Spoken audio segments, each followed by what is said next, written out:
All right. Everyone here is seeking employment either for next summer or at some point in the future. So first, we are going to go over some internship programs specifically designed for first and second year students, because I know when I was a first year, I was like, I have no work experience of any kind. I've taken like one computer science coding class before. I don't think I'm really employable, and I don't have any hope of competing against these older students. But for these programs, you're not competing against older students, you're competing against your fellow students. So the first one is Google STEP, or a Student Training and Engineering Program. The applications for that actually open tomorrow. And for that, you have to be a first or second year's bachelor student majoring in computer science or related field, which is, excluding most of you here, either computer science or related field. I have a question if I can. Go ahead. If I transferred over as a junior, even though this is like, I did my AA and then transferred over into this program, will this count for me or no? Yeah, so if you have lots of credits, that technically make you a junior, but you're still like, that's why it says first or second year student. So if you're like in your first or second year of big boy college, yeah, and actually being in the major, I came in with like some credits like APT or geography, feel like it inflated my credit count, but it doesn't actually help you towards your real degree. Okay. Yeah. So generally, I'd say like if you're pre CS2, I would consider like a first or second year. Nice. CS okay. student. Yeah. Well, okay, you're gonna talk about the experience later, but I just didn't know if they have like requirements that you need, but I'll just let you go. So first or second year bachelor student, not necessarily freshman or sophomore, but first or second year. Program experience in C, C++, Java, JavaScript, Python, which as the introductory course is Introduction to Programming in C, you should all have that. Even if you're still in the class, like you will have that by the time the internship comes around. Like it says here, just taking one college computer science courses, including AP or IB, or for your second year, I haven't taken two. So if you take Intro to C this semester, you're qualified, or next semester, you're also qualified. So it's a full-time 12-week internship this summer. The application, like I said, open tomorrow. And you can either find it by Googling Google STEP or post these slides later. But again, some of these programs applying earlier is better than later, so no need to wait. Next up is the Twitter Academy, which is for second-year students, designed for historically underrepresented second-year computer science students. The applications for that aren't open yet, but I anticipate they will be open sometime, if not the next 2 weeks, definitely in the next month. So if you are eligible for this program, I suggest bookmarking that page, just checking it every now and again. And these traditionally were in person. I'm sure in this past year they've been virtual. They're probably going to try and do in person again, but we'll see what the world looks like next summer. No one knows anything anymore. There's also Facebook University. The applications for that are also now open. So the internship includes a few weeks of computer science training followed by hands-on project work. You'll also be paired with a mentor to help guide you along your journey, which is great. We stand mentorship here at ACM and ACM-W. So you do need to submit both your high school and college transcripts. Get your high school transcript if you're minding to like call up your old high school and ask them to email a copy to you or send you like physical PDF that you would then have to scan. If you don't still have if you're first or second year, you might still have your high school transcript hanging around from your college application. So you can reuse that. And for your college transcripts, you can get an unofficial one from my UCF. Like when you go to the student center, there is you can either do like the My Night audit and just export that as a PDF, which it will show all the classes you've taken, all the credits you've had, or I think you can like view your academic history and export that somehow to submit. And then you also have to complete a 70-minute coding challenge. And if you're like, what is that?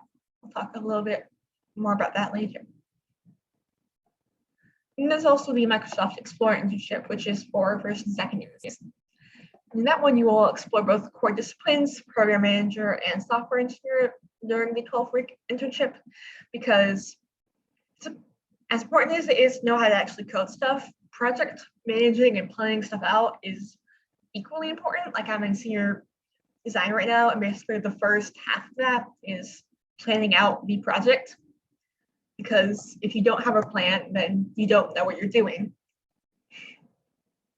So for this, you just need to have completed an introduction to computer science course or equivalent class, as well as 1 semester of calculus or equivalent by a certain program. Not sure what they consider equivalent to calculus. I guess like a similar upper level math class, but you're hopefully having either had taken calculus or are doing it sometime in your first year. And then the introduction to computer science course, CS1 definitely qualifies as that. Introduction to C, I don't think they have an exact ruling of what courses that work colleges qualify, but CS1 definitely would. CS1 is basically introduction to data structures and algorithms, which is a slightly more descriptive name of it. If you're ever talking to recruiters from the like computer science 101 website, it's the introduction to data structures and algorithms. And I don't think the application for that is open right now, but it would, if it's not, it will be opening soon, I'm sure. And those are all the ones I know about. If you know about any other programs for first and second years, then please let me know and I will add it to these slides and let the rest of y'all know. So now we've covered some programs that you would apply to online. Let's talk about the upcoming internship and career fair. So the internship fair is this Thursday. Yes, I know that's soon. Then the career fair is next week, next Wednesday and Thursday. And Thursday is the technical day, specifically for STEM people. And pretty much any company that's going to be recruiting for entry-level positions is probably also recruiting for internships. So if you can't go to this Thursday fair for some reason, or also want to go to the career fair, then go ahead. Do they have these a lot during the year? Generally, there's like one in the fall and one in the spring. Okay. Yeah. So this is not your last chance to do a career fair for this year, but it is, at least for UCF career fairs, your last chance for the semester. And if you haven't joined Handshake yet, you log in with your UCF NID and all that. And it's basically just like LinkedIn, but specifically for UCF students. I mean, there are other colleges on there, so specifically for college students. But the Career Center has a page on there. It should be easy to find since you log in with your school stuff, where they have all of their upcoming events, like resume, workshops, and they have these career fair. So since this is a virtual fair, you would sign up for a specific time slot. Some companies have individual time slots, some have group time slots. And you, of course, do it through Zoom. There are some pros and cons to virtual fairs. You only have to look professional from the waist up. You don't have to cram into the arena, because back when this was physically held in the Edition Arena, you would have to like push through a crowd and get very close to them, like no elbow room in that arena. So it was a little claustrophobic, honestly. But now, if you sign up for an individual session, you can have like dedicated one-on-one time with the recruiter, which is nice. There's no line behind you patiently waiting. I mean, there might be a line, but it's a virtual line, so you can't see anyone, and you have that time blocked off anyway. It's also easier to look up the companies beforehand, so you can look and see what they're all about. And you can also like read your elevator pitch or pre-prepared questions off the screen, since they can't see your screen. They don't know what you're looking at. As long as you're not super obviously doing it, like, they're not gonna know.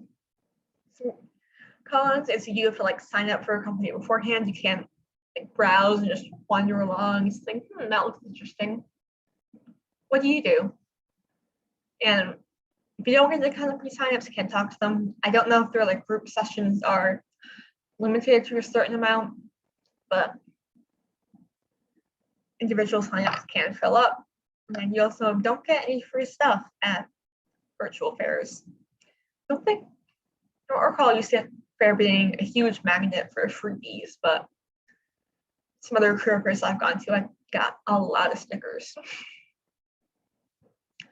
So the two types of recruiters you will meet are HR or human resources people. Their entire job is hiring people, recruiting people to work for them, going to these kinds of events. And generally speaking, the bigger company, the more likely they'll have dedicated recruiters that they send to these events. Like all the big tech companies have their own recruiters, like UCF has a campus contact for Facebook's named Cecil Johnson. He's cool. So good kinds of questions to ask them about like company culture and the interview process and general questions about the job they're recruiting for. They have been like obviously briefed on what like qualifications to look for someone in a position, but you can't ask specific questions. I mean, you can ask, you might say, they might know, or they might say, I don't know about that, but I can find out the information for you if it's important. Because the other type of recruiter is like engineers and programmers and people who actually like do the technical job that they're recruiting for. They generally don't recruit full time, just they get pulled every so often. They're like, hey, go find us some more people, which yes, some people might not like it, but then you also get to like help choose your future coworkers, so that's a plus. So these are great people to ask them just about their job, and even if it's not the job they're hiring for, it's still be interesting to learn about more roles that are available at that company. You can ask them specific technical questions, and they might have had interns of their own in previous summers. So you can ask like, oh, I have interns in the past on the company, and do you have any idea what interns might do during the upcoming summer? So those are like, generally speaking, the main two types, or what I think are the important distinctions of recruiters. So congratulations, you've gotten an offer for an interview from one of these fairs. Just a real quick overview, we have a technical interview workshop Wednesday with past enterprises, which I highly encourage everyone who's looking for a job to attend. But in like interview for technical roles, there can generally two types of interviews. I mean, that can be combined, like, but the two categories of things to prepare for are technical interviews, where you have to solve a programming problem while they watch and judge you. And yes, that is stressful and nerve-wracking. Basically, they'll give you some kind of programming problem. Like if you go to sites like LeetCode or HackerRank, you can find tons of examples of the kinds of problems you might have. But they give you the problem to solve, and then you can ask them some questions about it. They're like, is this specific inputs that I need to prepare for, stuff like that. And then you just start coding, and then you need to explain out loud what you're doing and why you're doing it. Like, oh, I'm using this method of sorting because it's more efficient than the other, or stuff like that. Sometimes, like for the Facebook one, you won't be like actually explaining it to someone. You'll just be doing it into like some kind of software that takes your answers and records it. And those kinds of softwares sometimes have like tests you can run where you run your program and you run against the test. It's like, oh, you have 8 out of 10 tests succeeded. So that can be helpful when you are solving it in person. You probably have to come up with some of your own test cases to test your program. Yeah. So, and then there are also behavioral interviews where you just ask about yourself, your trials and tribulations, and you just chat with them about the skills and experiences. Like, oh, in this one class, I did this project where I had to learn this technology and implement it. And I swear I've gotten this question like every kind of behavioral interview, but they'll ask you to tell them about like a conflict you had to, and how you resolved it, or a challenge you had to overcome, and how you dealt with that. So there are some like common behavioral interview questions you can prepare for. And again, with things being virtual, like they can't see your screen, you can absolutely write up some responses to those common questions beforehand and have them available to read off of. again, you don't want to seem like you're reading off of it, be super rote or stilted, but to have something to refer back to is great. I can say that it's really eased my nerves, and even just like preparing for that ahead of time can help you not even need it. Like, you make a study guide for a test, and just the process of making the study guide means you need it less. So money, money, money. You should be getting paid for CS internships. People talk a lot about, oh, we all have to do unpaid internships now. For STEM internships, you should be getting paid. Just to get you like an idea of the approximate range for getting paid. My first internship, it was somewhere after my sophomore year. I was interning with Fidelity Investments. I got paid $24 an hour. And this past summer, I was interning with PricewaterhouseCoopers, and I got paid $36 an hour. I don't know what the difference is because I was a more experienced candidate. I had an internship under my belt, a year of school, whether I had to with companies. And you could probably go on like honestly Reddit threads and like to figure out how much certain companies tend to pay their interns, but you should be getting paid for your STEM internship, I guess, unless it's like a small nonprofit you're interning for. Even then, that's like a choice you would make to go and apply and then intern at the nonprofit. So get money. Study hard, get money. All right. So before we move on to the activity, are there any questions about the upcoming fair, just the general internship process, anything like that? Going once, going twice. So I remember the Career Center on campus. Yeah, go ahead.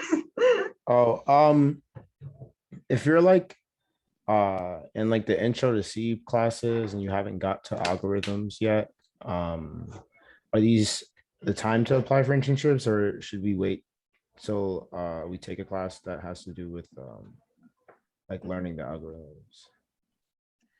Yeah, so you can, some applications for these programs will close by the end of the semester or sooner than that. So you should still apply. And like you could say, oh, if you get to the interview, like, oh, I haven't taken that class yet, but I will next semester. So I would still recommend applying to these first and second year programs. And then there are still like internship applications open in spring semester. I think there aren't as many as are open in fall, but I still encourage you to apply. And also just generally saying, don't be discouraged if you don't get an internship your first year. I didn't. Like, you're still new, and you also are technically required to take summer classes at UCF. You can get that requirement waived if you have an internship, but like, don't be discouraged. I know the application process is tiring and exhausting. I am very glad I don't have to do that. I have secured employment after graduation, but I think I sent out like definitely dozens of applications in my second and third years, and some of the applications you just never hear back from. Just like, did you get it? Not even like a rejection, just like nothing. So that's a fun part of it. Just remember that UCF has a career center whose job is to help you get jobs. The building's on campus. It's near the psychology building and classroom building too. You can go and step by and talk to them and get their help with making your resume or anything else. Also, if you need professional clothes or something, I think UCF does have like a closet of professional clothes for students who can buy their own. So for activity, you're going to be doing an elevator pitch speed dating activity. Is there a question? All right. So an elevator pitch is a simple introduction speech. It should be less than a minute. The idea is like you can give it to someone while you're riding in an elevator. So you don't spend generally more than, it's nice brand shoe that has professional clothes. So you don't generally spend more than like a minute in an elevator unless you're in one of the real janky ones in the parking garages, because those are some sketchy elevators. But regardless, this basically the third part is just introduction. Hi, my name is Annabelle. A summary of who you are. I'm a senior computer science student at the University of Central Florida. And then you can, third part is just goals / why you chose to talk to that company. So I'm interested in your company because I'm interested in learning how like this technology this works, or I'm really passionate about helping to provide this service to people. Stuff like that. Like basically, why did you even sign up to hear from this company in the first place, you know? You can also talk a little bit about like extracurriculars you're like, if you like, especially if you're an officer in a club, that's a great way to kind of add stuff to your resume and have some soft skill stuff to talk about. And if you want, you can add in like, and I like to do this thing in my free time, but so that is basically an elevator pitch. Again, less than a minute, shouldn't be complicated. So now we are going to do a elevator pitch speed dating activity. So I'm going to pitch you guys some breakout rooms of 2 to 3 people and switch them like every couple of minutes. You guys to practice giving an elevator pitch to each other. So one person gives their pitch, then the other, and then if you have any like feedback on it, you can give that. And then pay attention to the chat. Sometimes I'll give you guys like themes, like pretend you're talking to a healthcare recruiter or pretend you're talking to a finance recruiter. And I also throw in some common interview questions like, what is a conflict you've had to overcome? So pretty casual, don't stress out. Like the reason we're doing this now is so that you don't do it for the first time in the upcoming fair. So I'm going to stop the share.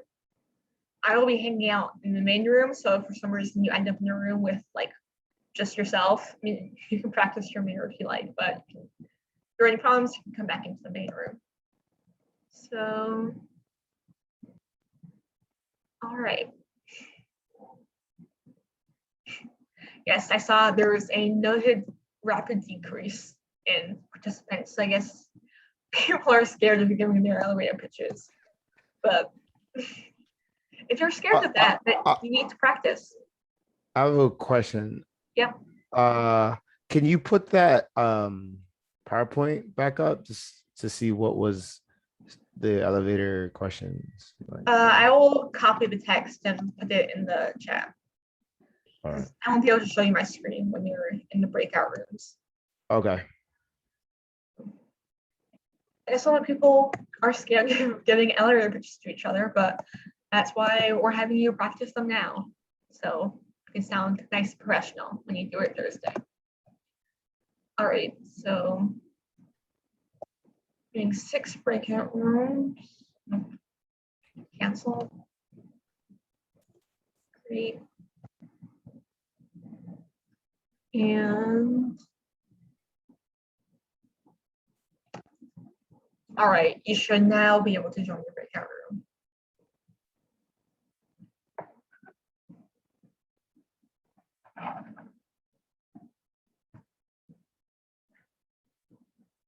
Now,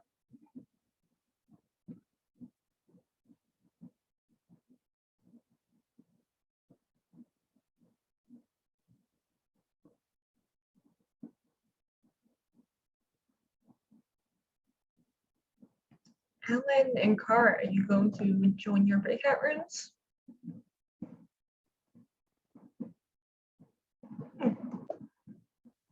Hey, Tantra. So we're doing a activity around giving your elevator pictures, summoning people into breakout rooms.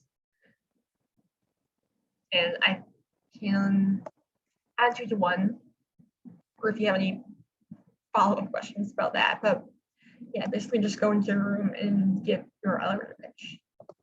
So I'm going to assign you a room.